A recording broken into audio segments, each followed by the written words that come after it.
भाजी आपली बनवून झणझणीत मटकीची आमटी तयार झालेली आहे।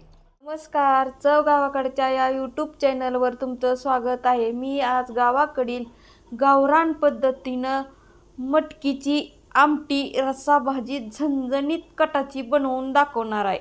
मोकळी भाजी बी करते ती, पण मी पातळ रस्सा भाजी करणार आहे। गावाकडची झणझणीत आमटी ती कशी करायची त्याकरिता लागणारं आपण साहित्य बघून घेऊ। एक छोटीशी वाटी मोड आलेली मटकी घेतलेली आहे। जरा थोडं मटकीला मोड कमी आलेत, मला जरा थोडा उशीर झाला घालायला भिजत, त्यामुळे जरा थोडं कमी आलेत। एक वाटी मटकीची घेतलेली आहे। एक छोटासा कांदा चिरून घेतलेला आहे। एक छोटासा टोमॅटो घेतलेला आहे। खोबरं, लसूण, अद्रकची पेस्ट घेतलेली आहे। ह्यात कोथिंबीर घालून चवीप्रमाणे मीठ घेतलंय, थोडंसं लाल तिखट घेतलेलं आहे, चिमूटभर हळद घेतलेली आहे, थोडीशी कोथिंबीर घेतलेली आहे, एक कढीपत्त्याचं पान घेतलेलं आहे, 1 रुपयेवाली एक घरकुल मसाला पुडी घेतलेली आहे आणि फोडणीकरिता जिरी मोहरी पण घेतलेली आहे। आणि ही मटकी मी भाजून कुटून घेतलेली आहे आमटी बनवण्याकरिता। ही अशी कुटून घेतली भाजून, म्हणजे रशी छान होती, चव लागती, म्हणून मी भाजून कुटून घेतली ना आपुटी पण टाकणार आहे मटकी दिसण्याकरिता। आणि ही कुटून चव वाढण्याकरिता भाजून घेतलेले। आणि तेल आपलं तुम्हाला पाहिजे त्याप्रमाणे टाकू शकता। मी अर्धी वाटी तेल घेतलेलं आहे, तुम्हाला जास्त आवडत असलं तरी तुम्ही जास्त तेल टाकू शकता। आणि जिरी मोहरी घेतलेली आहे मिक्स करून, एक पोहे खायचा चमचा। चला तर मग आता कशी बनवायची ती आपण बघून घेऊ। मी एक तांब्या पाणी गरम करायला ठेवलंय भाजीसाठी। आता ती पाणी गरम झालेलं आहे, कोमट वाहीवर करून घ्यायचं। आता ही भाजी करिता पातेलं ठेवणार आहे। पातेलं गरम झालं की तेल ओतायचं। पातेलं आपलं गरम झालेलं आहे, आता तेल ओतणार आहे। तुम्ही तेल तुमच्या आवडीप्रमाणे ओतू शकता। कोणाला जास्त तेलाची भाजी आवडती, कोणाला कमी आवडती, तुम्ही तुमच्या आवडीप्रमाणे तेल ओतू शकता। तेल आपलं छान तापलेलं आहे बघा। आता जिरी मोहरी टाकून घेते। आता तडतड चांगला जिरी मोहरीचा आवाज आला। जिरी मोहरी कच्ची राहू द्यायची नाही। आता ह्यात कांदा टाकून घेणार आहे मी।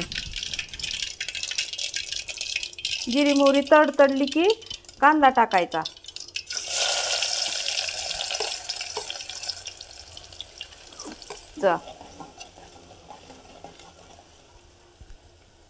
कांदा जरा मिक्स झाला की लगेच टोमॅटो टाकून घ्यायचं।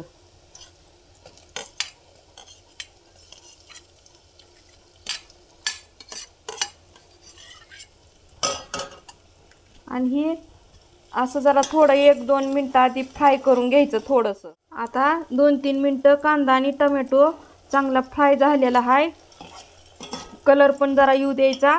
आता ह्यात मटकी टाकणार आहे।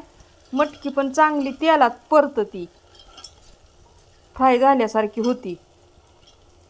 ह्या काही मटकी पण टाकली। आता ही खोबरं लसूण आहे ती पण टाकणार। मटकी टाकलेली आहे, खोबरं लसूण पण सगळं टाकलेलं आहे। सगळं असं मिक्स करून घ्यायचं मस्त पैकी, बिस्किट कलर सारखं फ्राय होऊ द्यायचं। आता ही कोथिंबीर पण टाकते, ही तिखट ही मीठ पण टाकणार।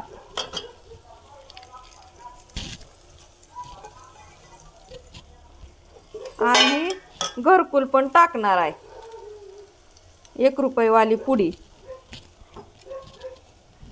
थोडासा कढीपत्ता पण टाकणार आहे। हे सगळं असं फ्राय करून घ्यायचं तेलात मस्त पैकी।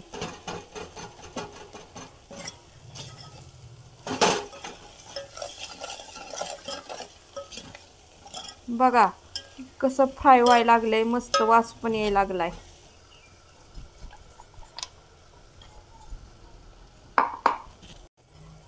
आता ही चांगल्यापैकी फ्राय झालंय, कलर पण आलेला आहे बघा। आणि ही मी मटकी भाजून कुटली होती, कारण भाजी पण घट्ट होती आणि खायला टेस्ट लागती, म्हणून निम्मी आपुटी टाकायची आणि निम्मी अशी कुटून टाकायची भाजून। आमटीची चव वाढण्याकरिता ही आहे।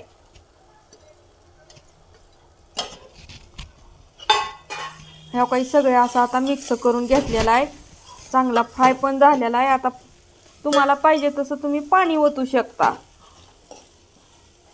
ही काय लय परतायची गरज नाही कुटलेलं. आता पाणी तांब्यावर आपण गरम करून ठेवलं होतं ती ह्यात ओतणार आहे. हो का, आता पाणी ओतलंय. तुम्हाला पाहिजे तेवढं तुम्ही पाणी ओतू शकता. हो का, याची झालेली. आता ह्याला उकळी आली की आपली भाजी बनवून तयार झाली म्हणायचं. आता थोडंसं 5 मिनटं मी उकळू देणार आहे. भाजीला आता आपल्या मस्त उकळी आलेली आहे.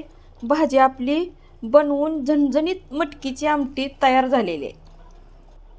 ही भाजी बनवायची पद्धत कशी वाटली ती कमेंट बॉक्सवरून सांगा. नवीन असाल तर चॅनलला सबस्क्राईब करा आणि तुमची जर काय वेगळी पद्धत असली ती पण मला कमेंट करून सांगा.